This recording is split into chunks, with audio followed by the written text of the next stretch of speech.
It's 12 o'clock. Hello, everybody. Shall we get started? Welcome to our very first Lunch and Learn. My name is Sarah Brandt, and I am an associate at the clinic. I'm going to be providing just a little bit of background about the clinic, who we are, where we're coming from, to give you some context, and then we'll get started. At the clinic, we provide direct and support services to deaf and hearing individuals with complex communication and developmental needs, along with their families and their allied health teams and educational teams. We seek to advance outcomes through these specialized services, along with consultation and professional learning opportunities like today. Can you go to the next slide, Adrienne? Yes. So the Lunch and Learn program, the first of which is today, is a free monthly series that will address a variety of topics in the coming year. These will be led by our very talented clinician team who represent a variety of educational and therapeutic fields. We encourage you to spread the word about this program within your personal and professional networks so we can create more connections in support of these children and students. Just a few housekeeping notes. The presentation today will run for 30 minutes, and then we'll have 15 minutes at the end for questions. Please use the Q&A or the chat to pose your questions, and I'll be collecting those to present to Adrienne for that last 15 minutes. And also please use the chat if you have any issues with accessibility or you'd like to engage with any of our attendees. I think we have folks from all across the US today and a few international as well, which is very exciting.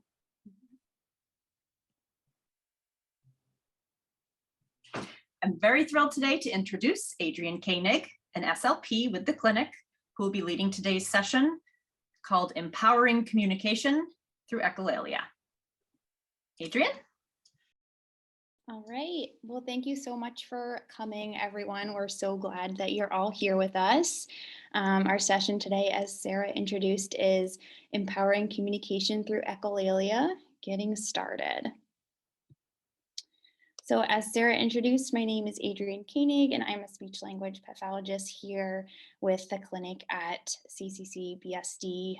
In my role, I work with students who are 3 through 21, both hearing and deaf and hard of hearing, who have a variety of developmental disabilities and complex communication needs, including, of course, children who engage in scripting and echolalia. So before we dive in, I wanted to take a moment to ask what brought each of you here today. So you can just pop a note in the chat to share if you're a parent, a therapist, an educator, what brings you to this Lunch and Learn.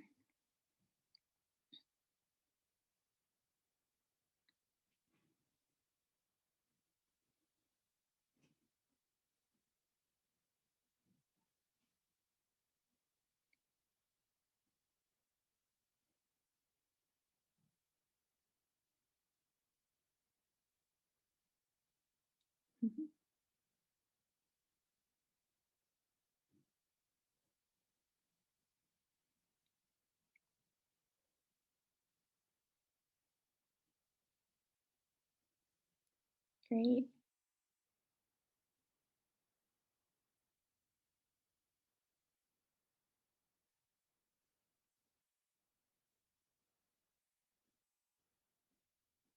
Seems like we've got a variety here. We've got SLPs and parents.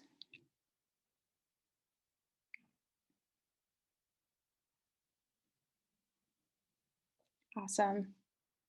Well, thank you so much for chiming in and sharing. I'm really glad that all of you are here. So in our session today, our goals, we will be defining 2 contrasting processes of language development. We will be describing some foundational shifts that we can make in our interaction style when working with students who use scripting and delayed echolalia. We will also be identifying a few resources for you for continued learning. Of course, this is a pretty big topic and we've got a short time together today. So this is just an introduction. Right. So we are all here today to talk about our children, our family members, clients, students who engage in these things. In some settings, it may be referred to as delayed echolalia, scripting, movie talk, even vocal stereotypy. But what we're thinking about is a child who expresses or repeats lines from a TV show, a video, a game, or a previous lived experience. And this can be something short and easy to understand. It can be a quick phrase or a sound effect, even, or it can be something very long and unintelligible or hard for us to understand. It can really vary. So here's what this can look like. We have a child here, and he's saying, Map says we have to balance beam walk over Crocodile Lake, trampoline jump over the flowery garden, and swing on the rings to get to the gym. Wow. So, of course, this child is scripting, right? He's reciting a passage from Dora the Explorer. Now, while he can speak this fairly sophisticated excerpt, it also feels challenging for us to, have him share what he ate for breakfast or what hurts or what he needs help with. Some things that to us feel almost more simple. So it's confusing. And while on the one hand, he can express these, complicated bits, it's hard for us to feel like we know how to really communicate with him and move his communication forward. So, based on who's here today, I have a feeling this looks and sounds a bit familiar to you.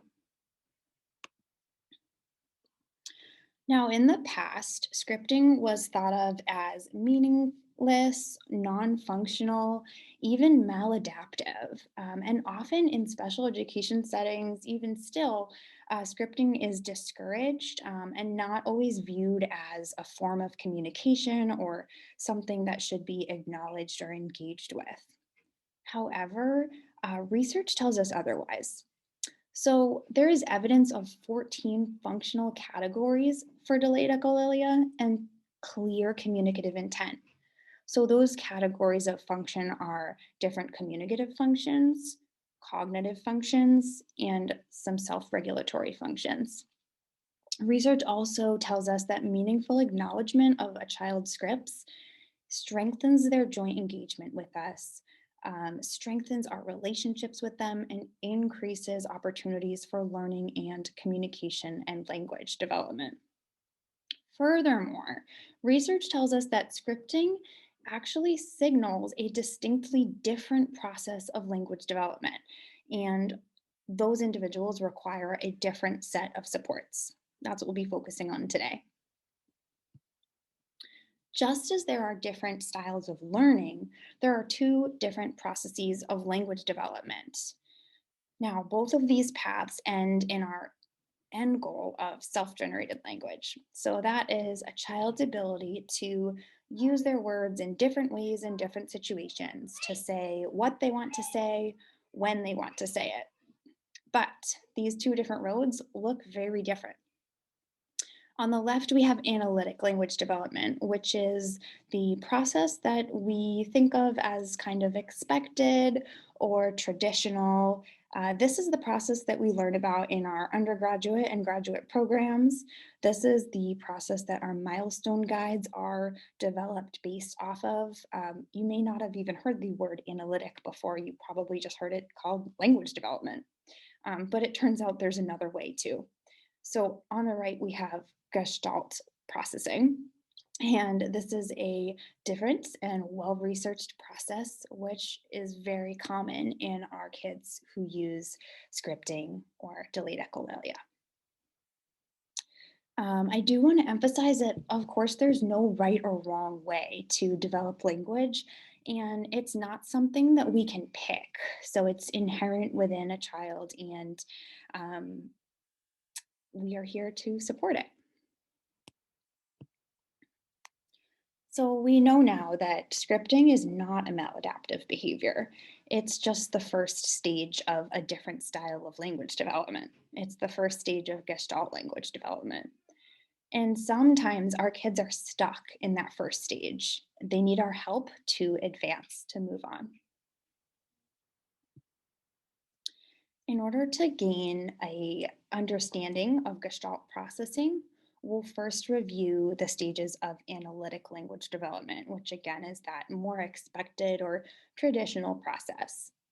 So we have a child who begins talking, an analytic child begins talking with their first words, one word at a time: mama, dada, up, ball. They grow and they begin to put two words together: mama up, daddy ball. They continue to develop and they start stringing three words together, expressing phrases and sentences and so forth. The process is linear for them. So, throughout this process, the child's unit of meaning is a single word, and their language is flexible. So, they can combine their words in different ways in different situations. And it's usually fairly literal or clearly related to their context. If we compare this to a child who's building with blocks, the analytic child begins with one single block. One block is one word. They put two blocks together, two words, and then three blocks, three words, and so forth. Again, it's linear. Now let's look at the stages of Gestalt language processing. It's very different. So in this process, the child does not begin with single words. They begin with larger chunks of connected language that they cannot break apart at first.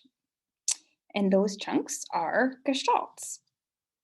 So at first, the child must say that whole gestalt or that whole script. It is connected for them. As they grow, they begin to be able to mitigate these gestalts or break them apart into smaller, more manageable chunks. They continue to grow and they can isolate out individual words and then recombine those words into original utterances. So, if we compare this again to a child who's building with blocks, the Gestalt child does not begin with a single block. They begin with a large chunk of connected blocks. And before they can build a new tower, they have to break these blocks apart.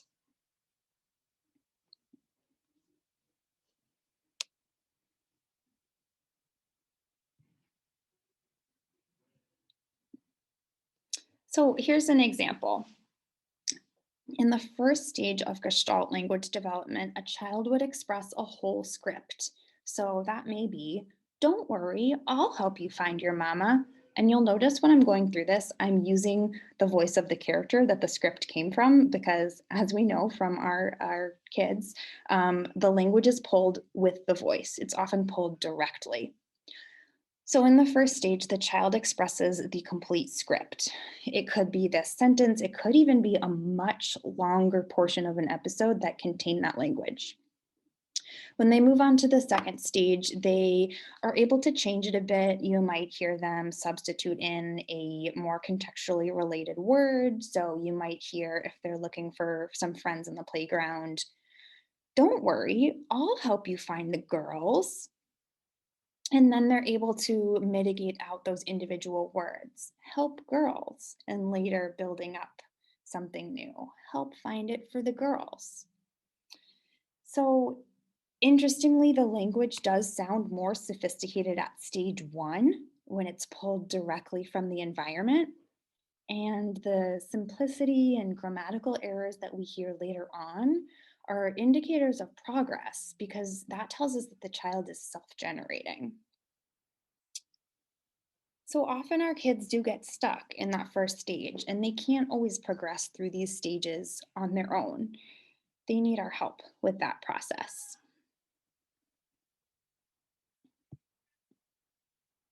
Here's an example from one of my own students. So, in the past, whenever she was having a hard time completing a task, she would script an entire episode of Dora the Explorer when a wheel got stuck in the mud. Parts of it were pretty unintelligible, and that line kind of stood out. Over time, she was able to say just the one line, the wheel is stuck.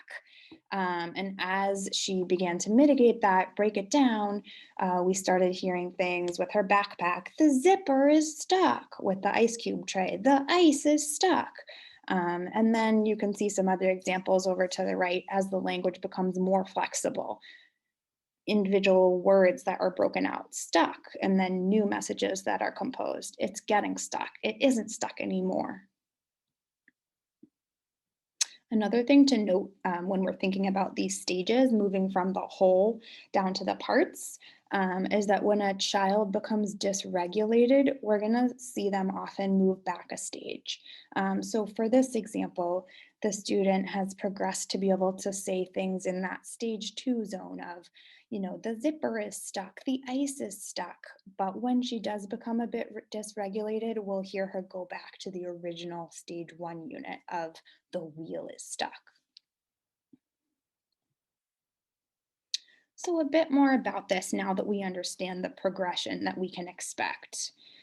Again, this is a well researched topic, and we know that the unit of meaning is that longer chunk. The unit of meaning is not a single word.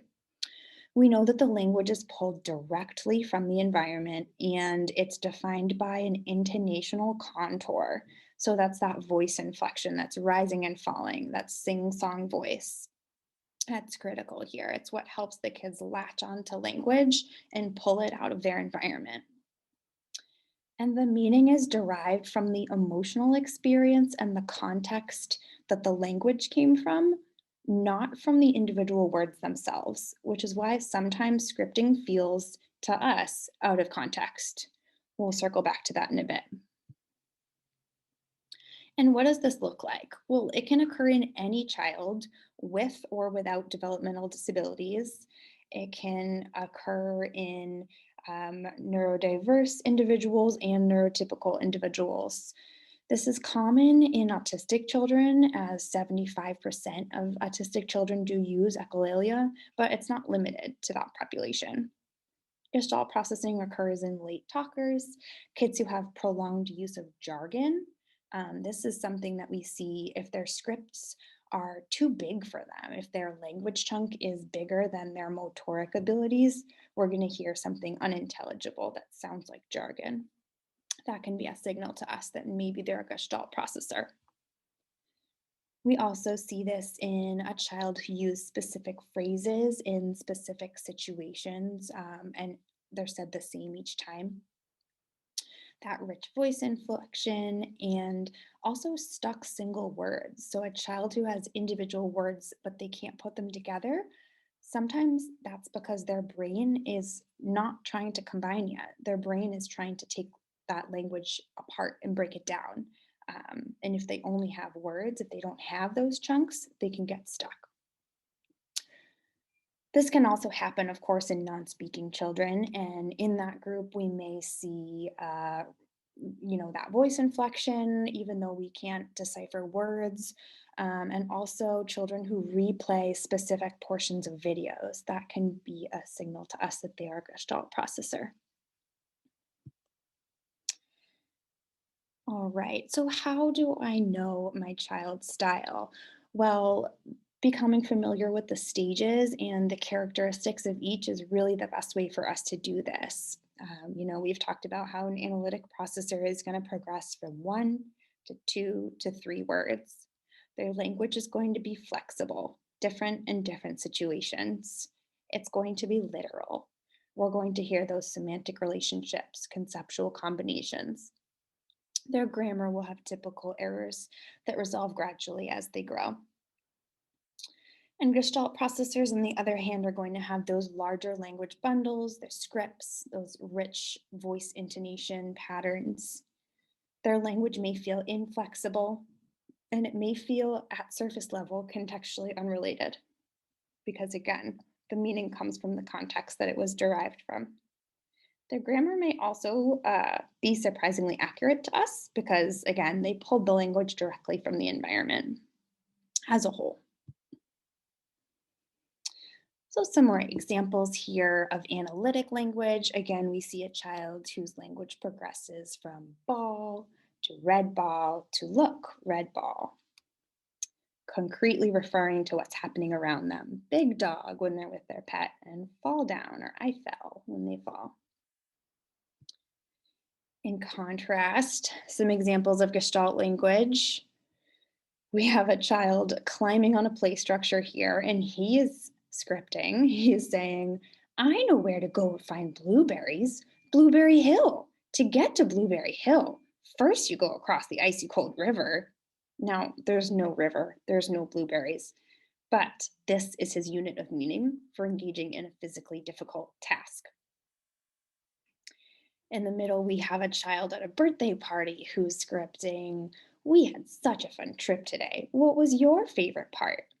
He didn't go on a trip, but this is his unit of meaning, his way to communicate with us, that he's reflecting on an enjoyable time. And the last example again, that the wheel is stuck. It's not a real wheel, but her locker is stuck. She's not sure how to move forward. This leads me to a quote from Marge Blanc, one of the leading experts on this topic. She says, Gestalts are the language that fits the context from which they were derived, and that's all. We have to remind ourselves often there's nothing literal about any of this. Let's take a peek at what Marge means by this.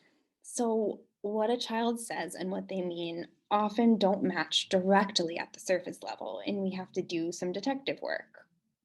They might say, we made it to the gymnastics show, but you're not going to gymnastics. So they might mean, I finished what I was working on. I accomplished something. They might say, I can't get over the canyon, but there's not a canyon. They might mean, I'm nervous to walk down these steep stairs. They might say, game over, but you weren't playing a game. They might mean that they don't want to do this anymore. Or they might say, coming soon to a theater near you, but they're not talking about a movie. They're trying to tell you that something exciting is about to happen.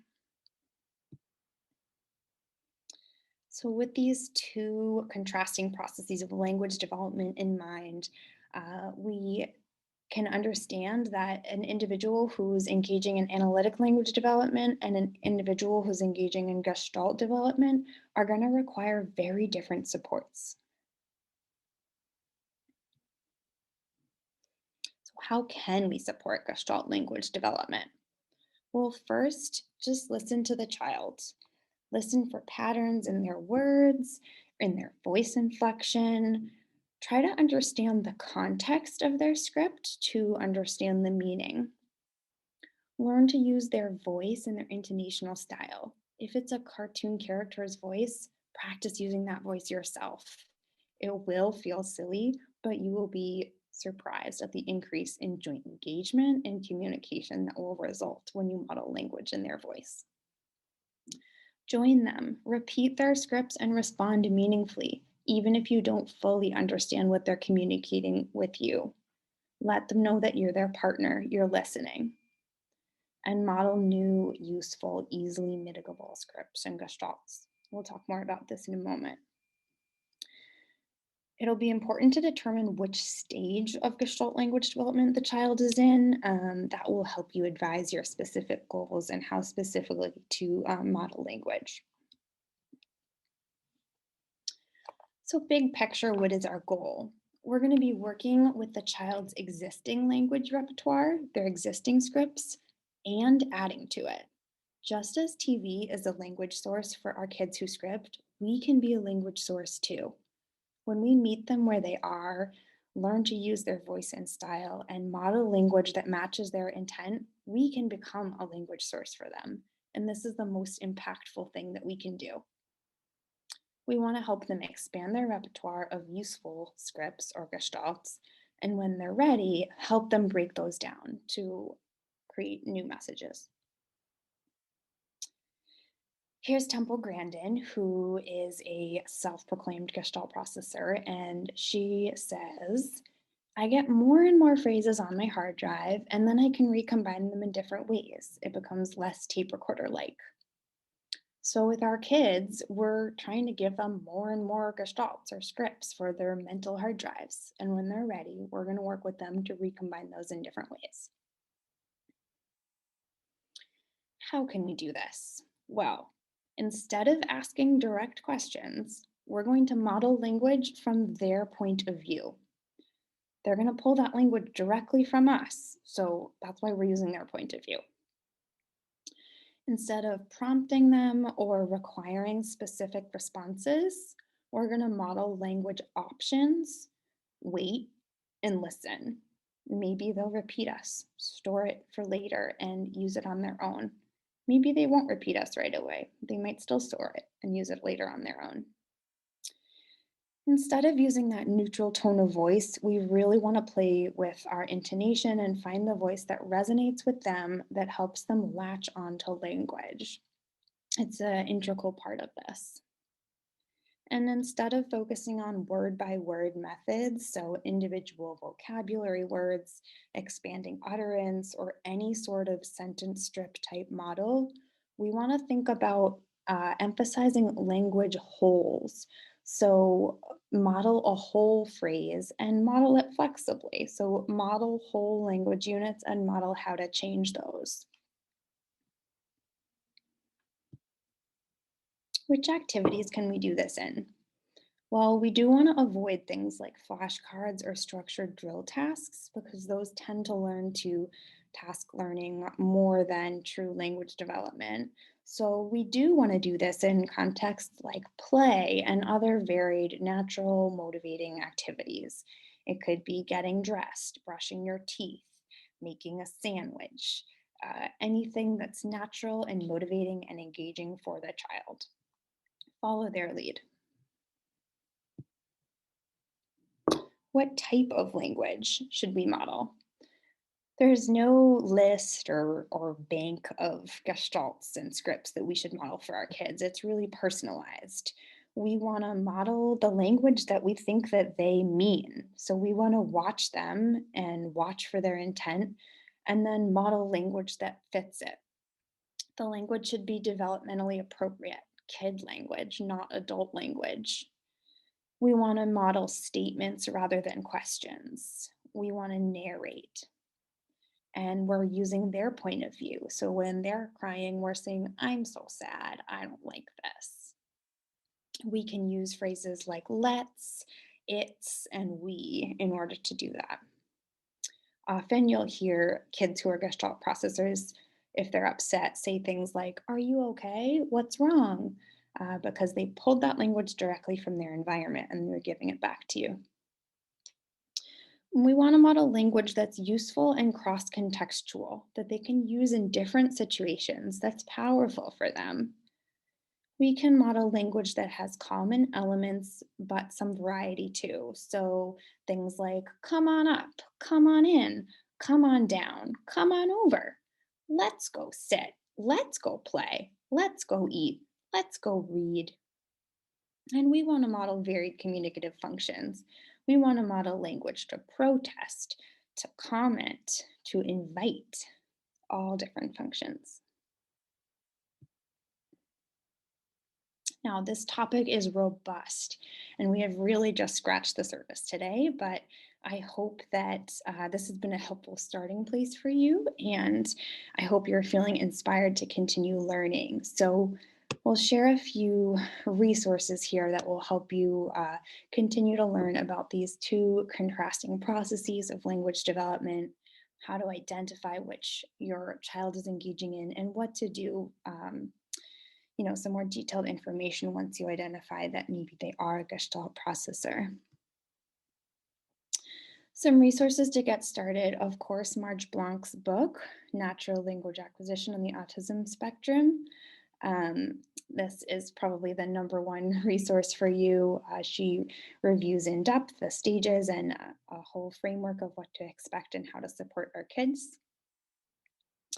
Alexandria Zakos is an SLP who has an Instagram account, Meaningful Speech, as well as a website, and she works closely with Marge and posts really helpful videos and information daily. Some of the history and literature, a great review to get you started with some overview of research that's been done on this topic is Dr. Steigler's 2015 review, Where Does Speech Language Pathologists Stand? Barry Prezant also has free downloads of echolalia research on his website. And lastly, we wanted to share that the clinic is now offering services for Gestalt processors. So we're offering group trainings, remote or in person, which could be a great fit for a special education team or a speech and language department or a parent group. We're offering individualized consultations when we can meet with you to help you understand your child's language style and help you draft a plan with your child's team of how to move forward. And we will have some availability for direct services as well. So here is our contact information. We hope that you will connect with us. And thank you so much for coming. We'll open it up now for some questions. All right. Thank you so much, Adrian. I feel like every time I have a presentation with you, I learn so many more things. I really appreciate all that information. We had a number of questions come through on the chat and the Q&A. Feel free to continue to use those as you have more questions. We had a few folks asking for the slides and the references in the video. So just as a sort of housekeeping, the webinar is being recorded. So that will be made available to you relatively soon, within a week or so. And we do plan to post this on our website as well. So if you have other professionals you work with or family members or parents that you know who you'd like to see this presentation, it will be available on our website. That may take a little bit more time than the recording that you will get through your email. Additionally, someone was asking about the references. So those were in the slides. So that will be available within the recording as well. We had a question from someone wanting to know more about Gestalt development in dual language learners or those who are bilingual or multilingual. And I responded to say, I believe the research is pretty limited in that area, but I wanted to pose it to you because you are the expert. Yeah, that is my understanding too. I don't think that I have anything to offer on bilingual Gestalt processors, unfortunately, but yeah, I think this is an area that's kind of gaining a lot of attention right now. Some of this research has been done, as far back as the 80s and has been continuing, but there's kind of a resurgence of attention on this lately. So hopefully that's something that we'll learn more about as a community. Absolutely. Another question someone asked was, any ideas about pronoun reversal? And this question came when you were talking about language modeling from the child's perspective. And I wonder if you might start out by describing what pronoun reversal is for those who may not know. Yeah, that's such a great question. So often I remember even learning that in grad school, that especially in reference to maybe autistic kids, pronoun reversal is common. So when a child is talking about themselves, they might not say I, they might say you. My turn, your turn is a classic example, right? It's something that's just so hard to teach because when you model it, if they imitate it directly, then they say the opposite, it's flipped. So really the solution to that for Gestalt processors is modeling from their point of view. So you're sitting next to them kind of side by side and you're modeling what you think they mean. So if they're pushing something away, you're saying, I don't want that. No, thank you. I don't like that. So you're modeling what you would hope that they would say because they're going to pull that language directly from you.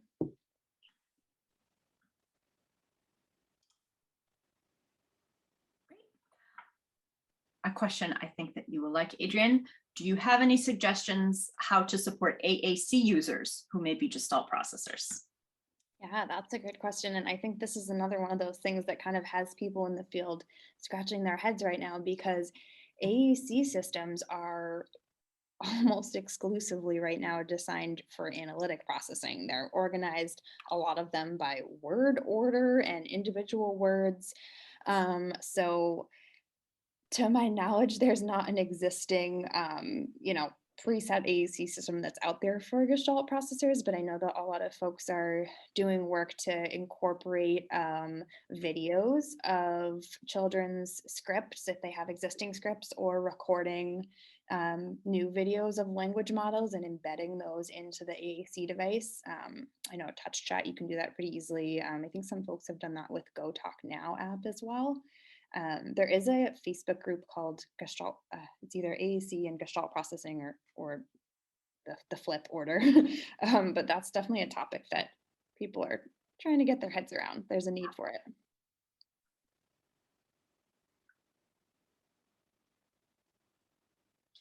We have a question. How do you choose initial gestalts to model? Yeah, that's a really good question too. I think there's no kind of preset order of what to go in. It's really just watching the child's trying to understand what you think they intend or mean, and then modeling language that matches that, and making sure you're doing that for varied communicative functions. So, um, yeah, I mean, I think another thing too to think about is the length of the language that you model. You want to make sure you're modeling a phrase because they need to be able to break it down. If we model only a single word, they will get stuck, especially if they're in that first stage. All of this will depend to which stage of development they're at. But as a general rule, if they're towards the beginning, so if they're still scripting a lot, we want to model at the phrase level. And for each individual, that will be different too, depending on how intelligible they are. Some kids are able to imitate a much longer gestalt, and others, their intelligibility may break down after 3 syllables. So it's really personalized and just based on watching them and mapping language onto their intent. We had a response, I think, piggybacking on the question regarding AAC. Would a phrase-based AAC device or PECS sentence strip based around the scripts that they already have be beneficial? Possibly, I think phrase-based, and someone I see posted, Emily posted in the chat about the Facebook group Gestalt Language Processing in AAC. The sentence strip, I think it depends how you use it. It would just be important to present it as a whole. If it was used as sort of a word by word by word sentence strip, in more of a traditional, like, can I have goldfish, or I want that book, that probably wouldn't be helpful to those to this group, because even though it's presented at the sentence level, it's fairly rigid and focusing on the individual words rather than the whole. But if it's presented as a whole, then that could be something that's helpful. And I think certainly within an AAC device, having phrases and then mitigations of those phrases can be helpful. We had a question regarding how many hours per day or per week a child who's in the first stage of Gestalt development might need or require. And I might just chime in and say it's going to be so individualized, just like any IEP services that a child receives. It's not going to be a one size fits all. I think that the training piece for the staff who are with that child, or with the family as well, is really important, because then it can extend throughout the child's day. The contact information is on the screen. So if you have specific questions about your student or your child, we really encourage you to reach out. It may be that we could provide a training or a consult for a specific child, but it's not like there's no magic number to know what's going to be just right for every child. Yeah, I think that's true. I think piggybacking off of that too, just getting everyone in the child's life kind of on the same page and helping them make that shift so that the people in the child's life are their language source, that everyone, their parents, their siblings, their teachers, whatever, are all providing language in the way that they need it provided to them, is going to be more helpful than the number of therapy sessions that they have in a particular week. Absolutely. We have about 5 more minutes for questions, and I just want to let folks know that if we do run out of time to answer all your questions, I'm collecting them, and I will pass them on to Adrienne, and she can hopefully reach out via email to make sure your questions get addressed. We have a question. I have a student who is scripting when asked a question, or simply someone says hello to him, and he tends to get stuck in the script. How can we support him to move through the script? It's a good question. I think definitely validating, even if you don't understand the script itself, but validating the communication attempt with his script, and you know, maybe when there is a pause, modeling in his voice a way to respond to that hello, or a way to initiate that hello. Sometimes with these kids, we have more success with initiating than responding to. So maybe if he's the first partner in the interaction rather than the responder, that could be helpful for you.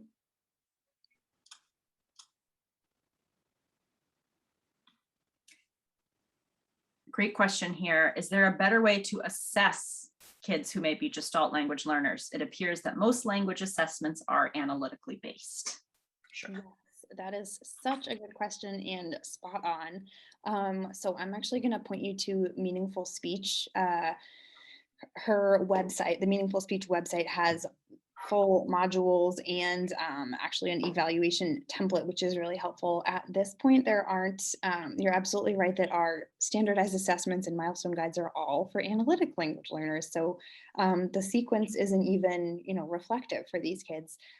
So in essence, the evaluation that's recommended right now is really a very large amount of language sampling, and then language sample analysis according to the natural language acquisition scoring protocol, which was written by Marge Blanc.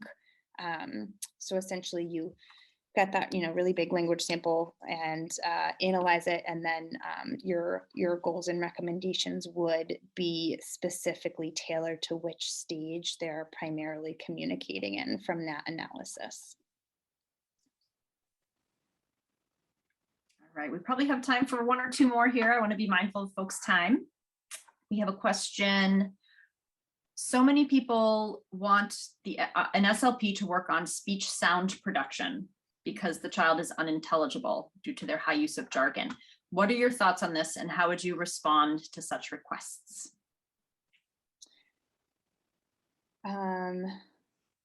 Sorry, I looked at the chat for a moment. Can you repeat the question, Sarah? Absolutely. No worries. There's a lot going on. This was from an individual who the team is encouraging the SLP to focus on speech sound production because the child is highly unintelligible and uses a lot of jargon. What are your thoughts on how you'd respond to requests to focus just on intelligibility? Okay, that's a really good question. So, I mean, yeah, a possibility for why that child is so unintelligible and using so much jargon is that the gestalts or the scripts that they have in their repertoire are too big for them. So I would recommend in that case modeling gestalts that are a manageable size for them. Manageable meaning that they can speak it intelligibly enough to have a communication exchange. And really focusing on their language that way. You know, their intelligibility at a 3-word level is obviously going to be much different than it is if they're attempting to express a whole episode of TV. So you may be able to target both at the same time, but kind of through the lens of language. I also saw that Sue mentions meaningful speech is temporary closed. That's right, I forgot that. I believe that more courses are going to be released on that website in 2022. So just kind of stay tuned, keep that reference on your list. The Instagram account for meaningful speech through them is very, very active. So if you're looking for more information, that's a great place to start as well.